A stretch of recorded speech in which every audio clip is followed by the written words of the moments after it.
Bismillahirrahmanirrahim, me emrin e Allahut të gjithë mëshirshmit, mëshiruesit, mëshirbërësit, paqja, mirësia dhe begatitë të Madhit Allah qofshin mbi vulën e profetëve Muhammedin alayhis salam, familjen e tij të ndershme, shokët e tij eminent dhe besnikët e mbarta të cilët e ndjekin dhe pasojnë udhën e tij deri në ditën e fundit. Të dashur teleshikues dhe ndjekës të kanalit Peace TV, jemi së bashku në varg ciklin e temave Fjala që udhëzon.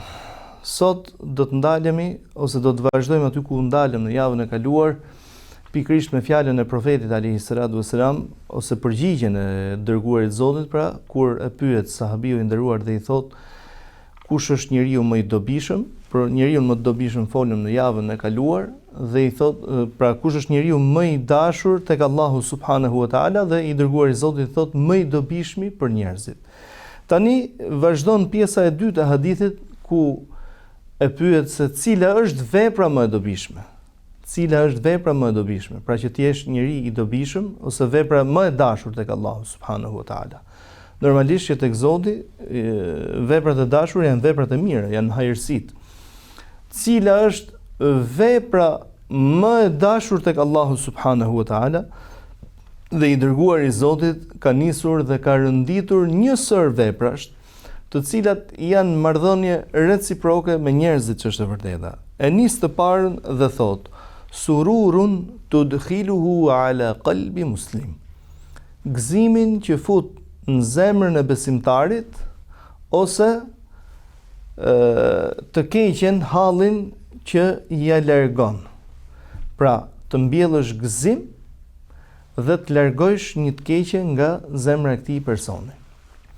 Çfarë do thotë të mbjellësh të mirën, ose të mbjellësh gëzim në zemrat e të tjerëve?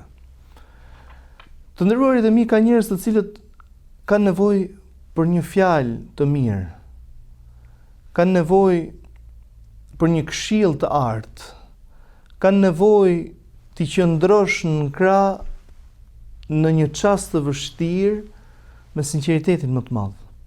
Ashtu siç thotë profeti alayhis salam kur flet për detyrat që besimtari ka ndaj besimtarit, ose detyrimet, më mirë themi, thot haqqul muslimi ala al muslimi sit, detyrat e besimtarit, detyrimet e besimtarit ndaj besimtarit janë 6, dhe ndër të tjera thot wa idha stansahaka fansah lahu.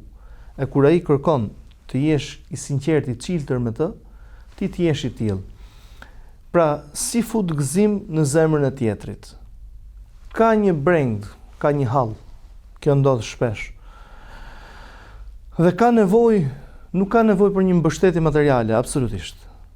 Në fen tonë islame, mbështetja materiale ose donacioni material zë një vend shumë të vogël.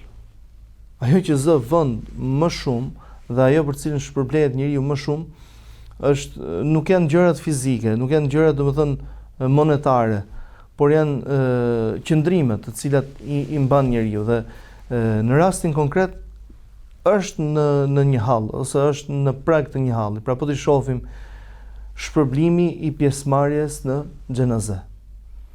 Profeti alayhis salam thot kush merr pjesë në xhenaze derisa ajo të falet, ai e ka një qirat shpërblimin, një mal me shpërblime. E kush merr pjesë ose qëndron me të derisa ajo xhenazeja të mbulohet, pra të përfundojë plotësisht varrimi, ai ka 2 të tilla, pra 2 male me shpërblime. Arsyeja, të nderuarit e mi, jo vetëm për personin i cili ka vdekur, jo vetëm për këtë, por dhe për të afërmit e tij, për të gjallëve, të cilët domethënë kur gjenden në prezencë të njerëzve, ndjejnë atë afërsinë e tyre, ngushëllimi i tyre duket sikur ja lehtëson gjendjen në të cilën ndodhen. Ndaj në mesin e pikëllimit duket sikur i mbjell një gëzim në zemër, Ose kur thoti profeti alayhis salam në një tjetër hadith të tij, thot dhe ta përgëzosh yasira wala tu'assira wa bashira wala tunfira. I ka dhënë porosi Ebu Musa al-Ash'ari dhe Muadh ibn Jabal kur i ka dërguar në Yemen, dhe ndër të tjerë i thot lehtësoni brenda kushteve të fesë, pra që ka lehtësuar Allahu, dhe mos vështirësoni, pra mos e vështirësoni fenë e Allahut, përgëzoni dhe mos i largoni. Pra çfarë do thotë në rastin konkret përgëzoni? Pra me përgëzimin që ti i bën tjetrit, thjesht i mbjell një të mirë në zemër, i ke mbjellur një të mirë në zemër, i ke mbjellur një gëzim. Pra ai ka bërë një vepër jashtëzakonisht shumë minimale. Mirë po e ka për herë të parë. Ndoshta nuk e ka për herë të parë, por mosha e tij është jashtëzakonisht e re. Pra sheh tashmë një fëmijë ose një në fillimet e adoleshencës i cili agjeron ndoshta edhe në kushte shumë të vështira, dhe në fundit pra çfarë ka bërë me agjerimin e tij ose me prezantimin në namaz, ose një person i cili kujdeset për xhamin, në fundit një detyrë ka bërë. Mirë po ti nuk mjaftohesh me faktin që shiko se ka bërë një detyrë, nuk i thua se detyrën ke bërë. Jo.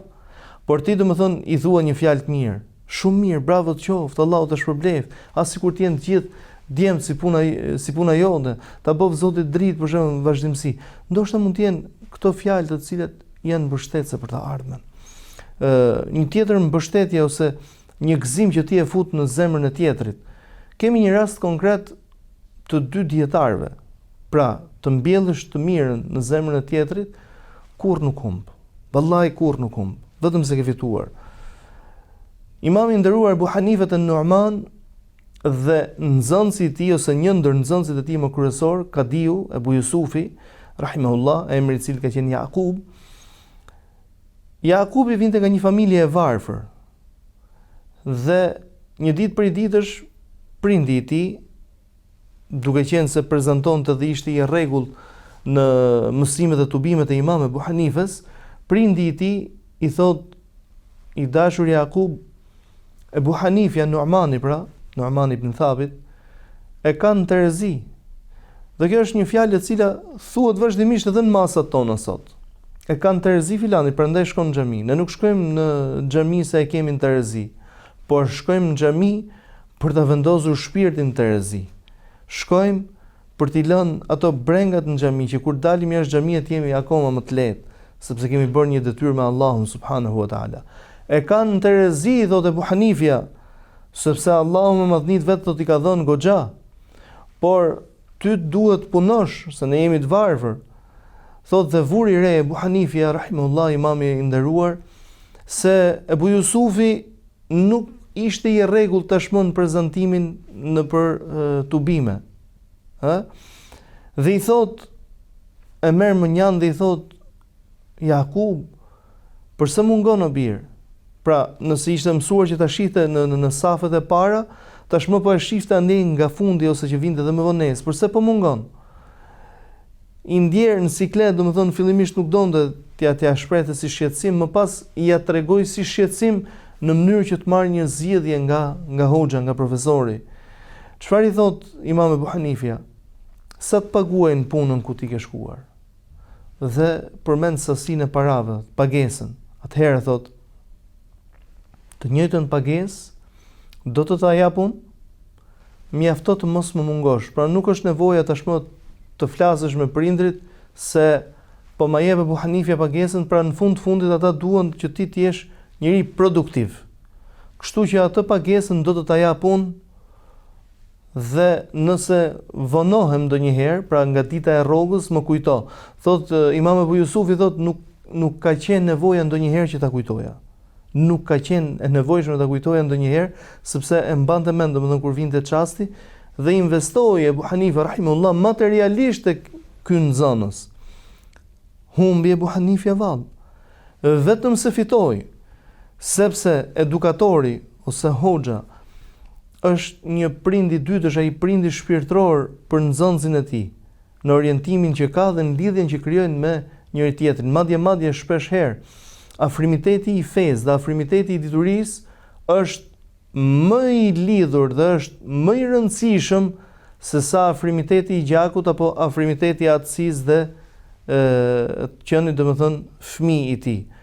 Pra kaluan vitet, Ebu Jusufi përfundoi pjesa ku kishte nevojë tashmë që të punonte dhe të mbështeste familjen, erdhi një çast, nuk e humbi kohën, e shfrytëzoi kohën. Ebu Hanifja çfarë bëri me këtë veprim? Mbolli në zemrën e këtij personi, mbolli gëzim. sepse ky ishte dashamir, ishte i dashuruar pas diturisë, ishte i sinqert pas diturisë. Dhe duke vepruar në këtë formë, ia lehtësoi gjendjen. Pra, mbolli gëzim dhe largoi breng. Dikush domethënë, si rasti konkret, domethënë ishte më se normale dhe më se rëndësishme që ku ishte gëzimi dhe ku ishte domethënë largimi i brengës. Dikush tjetër e ka brengën e tij tek respektimi. Na ndodh shpesh kjo në jetë. Sidomos kjo është këshill për njerëzit e fesë, ata të cilët janë në podiume, duhet të jenë shumë të kujdesshëm në mos diferencimin e njerëzve. Nuk ka domethënë se të jap përparësi këtij ndaj këtij. Nëse dikujt i ke premtuar diçka, përmbaju atit. Edhe nëse të vjen një i dytë i cili për arsye të ndryshme për momentin klasifikohet si më prioritar. Tregohet në Damask për hoxhën e nderuar Abdul Karim Rifai rahimahullah, një njeri me goxha reputacion, i cili ka ndruar jetë rreth viteve 78, me goxha impakt në shoqëri, por dhe me një respekt të madh që e gëzonte nga instancat shtetërore. Thot një fëmijë i tij, por i cili ishte edhe në moshë të vogël, as në moshë të re, në moshë të vogël, thot e kishte ftuar hoxhën për iftar. Thot dhe hoxha i premton se në filan ditë, i thot hoxh, a do na vish tek shtëpia patjetër, thot që do të vi. Thot dhe qelloi që pasi e kishte ftuar ky person, pra ky djaloshi i vogël, e kishte ftuar në familje, thot sepse kishte pasur një diskutim me të atin, që ta ftojmë dhe në një herë hoxhën Abdul Karim, dhe i ati i cili thonë, po nuk vjen hoxha tek ne o birë.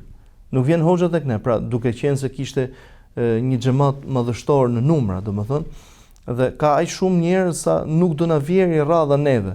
Thot mirë, po hoxha pranoi që t'i përgjigjej ftesës tij. Pasi u përgjigj ftesës tij, tregon i biri, sot muftiu i Sirisë, Sheikh Usama Rifai, Allahu e ruaj, thot i vjen ftesa nga një ministri, ose ndoshta edhe nga kryeministria, nuk më kujtohet për momentin, po e rëndësishme që një ftesë jashtëzakonisht e lartë zyrtare. Dhe babai thot i përgjigjet dhe i thot, më ka ftuar filani për djaloshin, thot, dhe këta thot që pyesnin më pas që kush qeka ky person që hoxha refuzoka një ftesë kaq shumë zyrtare, sepse i është përgjigjur atij, ndërkohë që ti thonte, shiko, ta lëm një ditë tjetër, thot ndërkohë që nuk veproi ashtu, sepse i binte në kundërshtim me veten e tij. Por zgjodhi, thot, më ka ftuar filani, thot, dhe nuk mundem, pasi i kam premtuar që do vi, në filan ditë do jem aty, thot, nuk mundem. Pra, në këtë çast, imagjino se çfarë gëzimi ti ke mbjell në zemrën e këtij njeriu të cilit ti i u përgjigje. Pra, a ka gëzim më të madh? Në një çast ti i largon atij një breng. Cila është brenga që mund t'i largosh? Një ndër këto brenga të cilat ti mund t'i largosh tjetrit është brenga e zhytjes në dynjallik. Nuk ka gjë më të keqe se njeriu të zhytet në çështjet e dynjas dhe të mos kuptojë se ai nuk gjen kohë për gjërat më elementare, siç janë edhe adhurimi i Allahut subhanahu wa taala. Ndaj kjo quhet të zhytesh në dynjallik. Ndërsa që dynjalliku të jetë pjesë, sepse ne jetojmë në këtë botë, të jetë pjesë e jetës tënde të përditshme, kjo është shumë normale, që interesat materiale ty të shërbejnë, jo ti shërbesh ti materiales, por që materialet të shërbejnë ty, kjo është shumë normale. Por që ti shërbesh kësaj materialesh dhe shndrohesh domethënë në një skllav për të, kjo është e keqe. Në një çast, pra brenga për këtë person është kjo. Tregohet sërish, meqense përmendëm dietarin e shuar Abdul Karim Rifai, thotë dhe Rifai, mbi emrin e tij Rifai, domethënë nuk i përket tarikatit që kemi dëgjuar, tarikatet Rufai, po është mbi emrin e tij. Thot në një ndër këto sjelljet me njerëz të cilët kishin brenga në zemër, cila ishte brenga konkrete, ishte brenga që ishte shumë i dhënë pas dynjas, Thot ishte edhe një person që e tregon sërish i biri, thot babai yt thot është bërë sebeb për udhëzimin tim. Thot si është bërë sebeb për udhëzimin tim? Thot kaloja me një rreth viteve 50 kjo. Në Damas kaloja pranë shtëpisë tënde, thot pranë shtëpisë tuaj, pranë lagjen tuaj, kaloja thot me një karrocë me kal, me fruta dhe perime, zarzavata të ndryshme. Dhe kur kaloja thot pranë shtëpisë tuaj, e ngrija zërin që me do e mos hoxhat më dëgjonte. Thot dhe kur vinte hoxha, domethënë nëse nuk kisha shitur mjaftueshëm, aty thot dhe e bëja pazarin. Me sa duket thot hoxha nuk blinte vetëm për vete, pra blinte edhe për fqinjët ose për të afërmit e tij. Thot bëja edhe pazarin aty, por kishte edhe raste thot kur i jepja mallin e keq. Rryna Zot. Thot një natë për natë netësh e pash në ëndër, domethënë hoxhën i cili më thonte o filan. Pra ëndrat janë prej Allahut subhanahu wa taala. O filan, nuk ka ardhur koha domethënë që ta praktikësh atë dashurinë e madhe që ke për mallin, që nuk dëshiron të humbasësh asgjë prej tij, pra e mashtron tjetrin, po e rëndësishme është mos humbasësh askënd. Por në ditën e mërkurë të vish në mësimin e përjavshëm që ne kemi, thot dhe shkova dhe nga ajo ditë që unë shkova në mësimin e hoxhës thot, deshti Allahu xhelle xhelalu ishte një çast udhëzimi për mua. Pra, ky e sakrifikoi materialin e tij, sepse nuk tham që hoxha ishte naiv, ishte shumë inteligjent dhe ishte shumë vigjilent. Por kishte një qëllim se ku donte të shkonte, ishte kënaqësia e Allahut subhanahu wa taala. Pra te ky njeri, sepse njerëzit parimisht kanë të mirën e kanë prioritetin e tyre, por janë faktorët e shoqërisë dhe tjetës që e kanë shndruar në diçka tjetër. Po i njëjti hoxh tregohet për një ndodhi me dietarin e shuar shqiptar Abdul Qadir al-Arnaut rahimahullah, dhe Zoti i mëshiroft që të gjithë, ku thot një ditë prej ditësh ose një natë prej netësh, sepse zakonisht ishin mësimet pas namazit të akşamit, i shkon hoxha ynë shqiptar, i cili edhe diferencë në mosh, normalisht goxha diferencë me të, i shkon në mësimin e përjavshëm që ai kishte, dhe duke qenë se kishte shkuar përpara mësimit, e takon hoxhën, pra e mirëpret dhe i thot Sheikh Abdul Qadir, thot mirë se ke ardhur. Mirë po e shef të pikëlluar, thot çfarë ke o bir? Pra i lejohet i thoj bir sepse është diferenca në moshë. Thot them drejtën hoxh, thot po më shqetësojnë, domethënë ose po më bezdisin më mirë themi hoxhallarët e Damaskut. Pra dhe ai vetë ishte prej hoxhallarëve të Damaskut. Thot po pse o bir? Thot sepse më kanë klasifikuar me termin, domethënë që ky është selefi, më kanë klasifikuar si të tillë, dhe duke qenë se masa këtu i përkasin tasawufit ose i përkasin sufizmit dhe kanë nisur të mësulmojnë shumë me këtë pjesë. Por që ta kuptojmë të nderuarit e mi, kjo pjesa domethënë sufi selefi në një vend si Siria ishte diçka politike se sa ishte një diçka fetare. Pra, që t'i thoje dikujt selefi ishte një akuzë në Siri, që të hapte probleme domethënë me regjimin e egër që ishte aso kohë në Siri. Thot, ndaj thot, më kanë bezdisur shumë, domethënë më kanë pikëlluar. Bir thot, mos u pikëllo. Gjithse i cili do të përgjigjet, do të përpiqet dhe gjithse i cili do të shohë frytet e punës së tij. Pra mos u merr të replikosh ose mos u merr të ngarkosh veten me urrëtie. Thotë kur përfundoi mësimin, e kanë si traditë që kur përfundojnë një vepër të mirë ata e mbyllin me një dua me shpresën domethënë që Allahu subhanahu wa taala t'ia pranoj lutjen pas një vepre të mirë.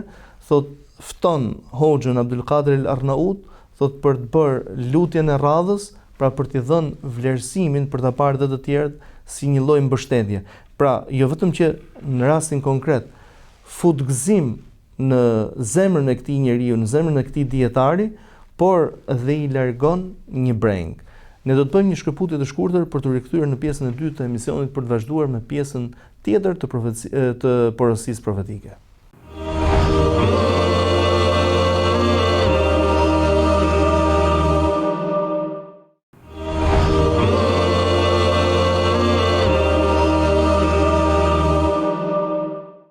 Shikues të nderuar, jemi rikthyer në pjesën e dytë të emisionit për të vazhduar me porosinë profetike se cila është vepra më e dashur tek Allahu.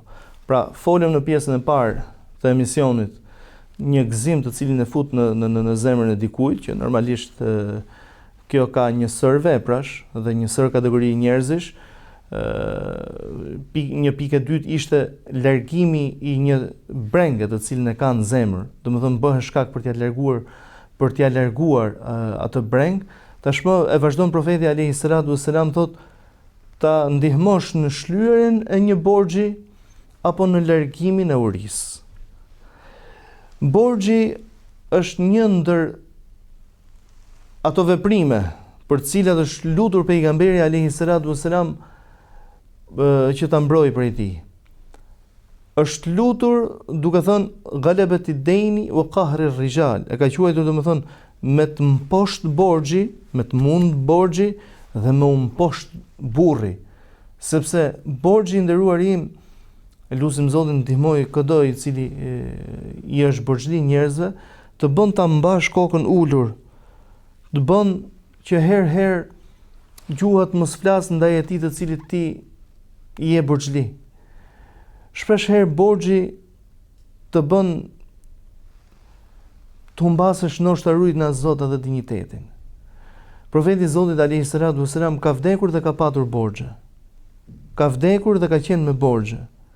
Sepse këto borxhe i merrte për lehtësuar jetën e muslimanëve dhe të besimtarëve të asaj kohe. Nuk i merrte për luksin e tij. Nuk i merrte për jetesën e tij. Zonja e nderuar Aisha radhiyallahu anha ka thënë që shpesh herë ndodhte që shpesh herë në shtëpinë tonë mos kishte ushqim tjetër vetëm se hurma dhe ujë. Pra i gjithi ushqimi i tyre ishte ky. Apo ndodhte që muaj nuk u ndiste zjarr për të gatuar dhe kishim domethënë ushqim vetëm hurmat dhe ujin. Pra arsye domethënë sepse kishin hurmat dhe ujë, ishin në një gjendje të vështirë.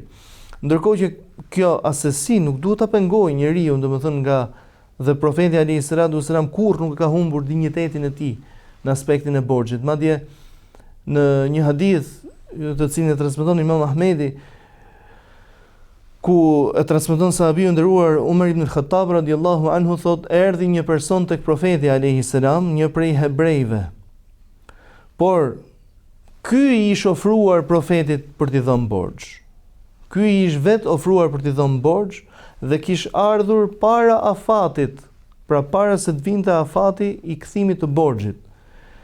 Dhe nisi të fliste me profetin alayhi salam fjalë të paqëna. Pasi e përshëndeti, pra kishte ardhur para se të arrinte afati i kthimit të borxhit dhe i thotë kisha dëgjuar për ju o Bani Abdul Muttalib, pra prejardhja farefisi i pejgamberit, se e keni me qejf t'ja mohoni borxhin të tjerëve. Pra ta merrni borxhin dhe ta mohoni më pas. Mirë, po me sa duket thotë qënga e vërtet. Ndërkohë që profeti alayhi salatu wasalam domethënë nuk reagoi me këtë person për të thënë që çfarë po thua. Nuk ka ardhur dita, kujt i thua? Pra, edhe sikur i thonte kujt i thua ti që ne, pse kush nga fisi joni ka mbetur borxh dikujt. Pra edhe pse njerëz të cilët nuk ishin në Islam, po nuk i kishin këto veprime paraardhësit e profetit alayhi salatu wasalam. Përkundrazi ishin njerëz fisnik, ishin njerëz me dinjitet. Thotë dhe ky nuk u mjaftua por e shtrëngoi profetin alayhi salatu wasalam, domethënë për prej rrobave. Këtu Umar ibn Khattab radhiyallahu anhu nuk i durua më, por brofin këmbë dhe i thotë lejo më i dërguar i Zotit, domethënë të shoh punën time me këtë. Pra ndoshta ta vras. Profeti alayhi salatu wasalam i thotë Umar, ajo që duhet bëje ti si një palë e tretë do të ishte këshilla, pra të na këshilloje të dyja palëve, që këtij ti thoje kërkoje me mirësjellje, ndërsa mua të më thoje përmbaju asaj që afatit.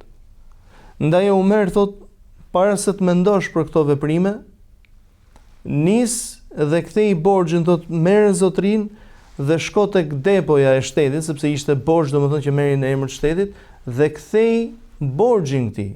Shlyeja borxhin. Thotë ashtu ndodhi. Rrugës i thot ky person Umerit radhiyallahu anhu, i thot o Umer, apo më njeh? Dhe Umeri, i cili e shihte gjithë natë, thot jo, nuk të njoh. Thot jam filan Fisteku. Pra ishte një emër i njohur për publikun. Thot Umeri, dietari i hebrejve? Po, thot, si ka mundësi, thot, që ti je klerik dhe je dietari i hebrejve dhe usolla me dërguarin e Zotit në atë formë. I thot o Umer, arsye sepse usolla në atë formë është se doja të vërtetoja dhe një shenjë që kishte mbetur nga profecia. Thot, cila është ajo? Thot, kur atij i bëhet padrejtësi, ai nuk reagon me padrejtësi, por reagon me urtësi dhe me maturi. Ashtu siç reagoi, thot, dhe profeti. Dhe Umer, po të bëj me dije dhe po të them ty të parit që jam i bindur plotësisht tani për të deklaruar dhe për të shpallur islamin tim, thot, dhe u kthye Umeri me të shpejt bashkë me të në shoqërinë e tij pranë profetit dhe në prezencën e profetit alayhi salatu wasalam, duke njoftuar, duke përgëzuar të dërguarin e Zotit, pra dhe i shndriste fytyra nga gëzimi që ky person tashmë ka ardhur si një besimtar i dërguar i Zotit. Pra, borxhi dhe sjellja e keqe nuk e shndruan profetin alayhi salatu wasalam në një tjetër njeri, në një njeri i cili kalon kufit e korrektësisë. Normalisht që në jetë sprovojmë me gjëra të ndryshme, por dhe borxhliu nuk duhet të ketë një mendje të lehtë në borxhet e tij kur i vijnë ato afatet, pra nuk e ka arritur ta mbledhë shumën e borxhit. Nuk arriti ta mbledhë shumën e borxhit, po pse humb dinjitetin tënd njerëzor dhe sjelljen për të shkuar për ta njoftuar tjetrin, sepse kur patë nevojë, shkove dhe ja kërkove. Ndërsa në çastin kur ai ka nevojë tashmë që ti t'i ja kthesh borxhin, çfarë po ndodh me ty? Nuk ja kthen diçka të tillë. I dërguari i Zotit na tregon shembullin e një personi i cili merr hua, merr borxh. Mirë po merr tek një person i panjohur dhe askush nuk po jepte borxh. Dhe kur afroi data e kthimit të huas, dhe midis tij thot dhe personit që i kish marr borxh, gjendej ujë, ndoshta detin, ndoshta një liqen, ndoshta një lum i madh, çrëndsi po ka kjo. Thot dhe asnjë anije nuk merrte përsipër të kalonte ujin ose detin, ose të kalonte në anën tjetër, në atë ishull. Thot ky person bëri një veprim të pakonceptueshëm, të palogjikshëm, por dëshiroi domethënë të tregonte atë korrektësinë me veten e tij, me veten. Dhe e vendos, merr një dras, e vendos në të shumën e borxhit të huas të cilin e kish marrë dhe vendos dhe një letër, duke shkruar që në ditën që e mora në emër të Allahut, isha Allahu garant, dhe e hedh në det, duke lutur Zotin që të arrijë tek personin fjalë. Dhe realisht arriti tek personin fjalë, tek personi të cilit i detyrohej ky borxh. Mirë po, e gjeti në atë gjendje, domethënë që nuk erdhi, nuk e mbajti fjalën, thotë dhe mori këtë copën e dërrasës ose të drurit për ta djegur tek shtëpia, pra për ta shfrytzuar. Thotë mirë po, atje gjeti shumën. Të nesërmen ky person shkoi sërish tek huadhënësi dhe i thotë të kërkoj ndjes për dje, po asnjë anije nuk lundronte në det për shkak të stuhisë. Thotë, a mos vall dje ke flakur diçka në det? Jo, thotë, sepse nuk do të ishe logjikshme. Atëherë thotë, shko, sepse Allahu subhanahu wa taala ka shlyer për ty.